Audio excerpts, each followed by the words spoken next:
ഒരുപാട് പ്രവാസികൾ അനുഭവിക്കുന്നതും അല്ലെങ്കിൽ റിലേറ്റ് ചെയ്യാൻ പറ്റുന്നതായിട്ടുള്ള ഒരു കാര്യമാണ് ഇപ്പോൾ പറയാൻ പോകുന്നത്. ഒരു പ്രവാസി ഏറ്റവും കൂടുതൽ അവൻ്റെ കുടുംബങ്ങളായാലും സുഹൃത്തുക്കൾ നാട്ടുകാരൊക്കെ ആയാലും മിസ് ചെയ്യണത് അവനെന്തെങ്കിലും അസുഖം വരുമ്പോഴും ഇഞ്ചറി വരുമ്പോഴൊക്കെയാണ്. പറഞ്ഞല്ലോ, ഇപ്പോൾ കഴിഞ്ഞ ആഴ്ച ഞാനൊന്ന് വീണു. അപ്പോൾ നമ്മൾ സ്വാഭാവികമായിട്ട് ഇതേപോലെ ബെഡിലാവുമ്പോൾ വീട്ടുകാരും ഒക്കെ മിസ് ചെയ്യും. പക്ഷേ എൻ്റെ കുറച്ച് നല്ലവരായ മനുഷ്യർ, അതായത് അതിൽ എൻ്റെ കൂടെ ജോലി ചെയ്യണവരുണ്ട്, എൻ്റെ സുഹൃത്തുക്കളുണ്ട്, പിന്നെ എൻ്റെ അടുത്ത് താമസിക്കുന്നവരുണ്ട്.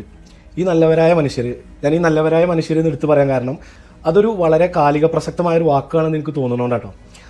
കാരണം ഇവിടെ പ്രവാസം ജോലി ചെയ്യുന്നവർക്ക് എല്ലാവർക്കും അറിയാം, സമയം നമുക്ക് കിട്ടൂല. കാരണം 10-12 മണിക്കൂർ ജോലി, അത് കഴിഞ്ഞിട്ട് വീട്ടിൽ വിളിക്കണം, കുക്കിങ്, വാഷിങ്, ഇതൊക്കെ കഴിഞ്ഞിട്ട് സമയം ഉണ്ടാവില്ല. പക്ഷേ ഇവരൊക്കെ അവരെ ബ്രേക്കിൻ്റെ സമയത്താണെങ്കിലും അല്ലെങ്കിൽ അവർക്ക് കിട്ടുന്ന എപ്പോഴാ സമയത്തായാലും നമ്മുടെ വിശേഷം അന്വേഷിക്കൽ, ഇപ്പോൾ എനിക്ക് ചൂട് പിടിച്ച് തരുന്നത്, കുറേ ആൾക്കാർ ഭക്ഷണം ഉണ്ടാക്കി തരുന്നത്, കുറേ ആൾക്കാർ അതിൽ തെറാപ്പിസ്റ്റ് ഉണ്ട് അപ്പുറത്ത് താമസിക്കുന്നവർ, അവരൊന്നും വന്ന് ജോലി കഴിഞ്ഞ് അവർ തളർന്ന് വന്നിട്ട് അവരുടെ റൂമിൽ പോലും കയറാതെ എൻ്റെ അടുത്ത് വന്നിട്ട് എനിക്കിത് ഉഴിഞ്ഞു തരുന്നത്, ചൂട് പിടിച്ച് തരുന്നത്, പിന്നെ അതേപോലെ ഇത് മരുന്നുകൾ വെച്ച് കെട്ടി തരുന്നത്. ഏറ്റവും കൂടുതൽ വീട് മിസ് ചെയ്യണ ഈ സമയത്ത് എല്ലാവരും എന്നെ ഈ സമയത്ത് പൊന്നുപോലെ നോക്കിയെന്ന് പറയല്ലേ, നമ്മളെ വീട്ടുകാർ നോക്കണ പോലെ എല്ലാ കാര്യത്തിലും ഇവരെന്നെ അത്രത്തോളം കെയർ ചെയ്തിട്ടുണ്ട്.